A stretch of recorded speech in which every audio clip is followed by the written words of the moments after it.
રિક્ષામાં પેસેન્જરને બેસાડી નજર ચૂકવી સોનાની ચેન ચોરીના ગુનાના રીઢા આરોપીને ઘંટીના કલાકોમાં પકડી પાડતી સચિન જેડીસી પોલીસ માનનીય પોલીસ કમિશનર શ્રી અનુપમસિંહ ગેહલોત સાહેબ તથા મહેરબાન સંયુક્ત પોલીસ કમિશનર શ્રી સેક્ટર 2 સાહેબ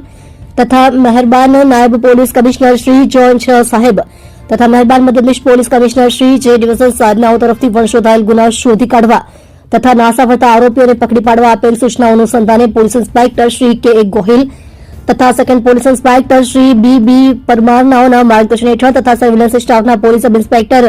HR પટેલનાઓના નેતૃત્વ હેઠળ સર્વેલન્સ સ્ટાફના ASI પ્રદીપસિંહ નારસિંહ તથા હેડ કોન્સ્ટેબલ રઘુભાઈ ભોળાભાઈ તથા હેડ કોન્સ્ટેબલ મહેન્દ્રસિંહ જશવંતસિંહ તેમજ હેડ કોન્સ્ટેબલ કુલદીપસિંહ ભરતસિંહ નાઓ સંયુક્ત બાતમીના આધારે તથા ટેકનિકલ સર્વેલન્સના આધારે રિક્ષામાં પેસેન્જર બેસાડી નજર ચૂકવી સોનાની ચેન ચોરીના ગુનાના રીઢા આરોપીઓ રમજન શાહ સલીમ શાહ જાતે શાહ ઉંમર વર્ષ 34 રહે ઘર નંબર 171 રફીકભાઈના મકાનમાં અનવરનગર આંજના ફાર્મ સલાબતપુરા સુરત મૂળ ગામ સામોડા દહીવલ સીરપુર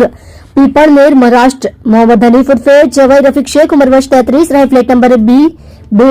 કમરુનગર એપાર્ટમેન્ટ લિંબાયત સુરત મૂળ ગામ કસઈવાડા કાલી મંદિરની સામે નંદુરબાર મહારાષ્ટ્ર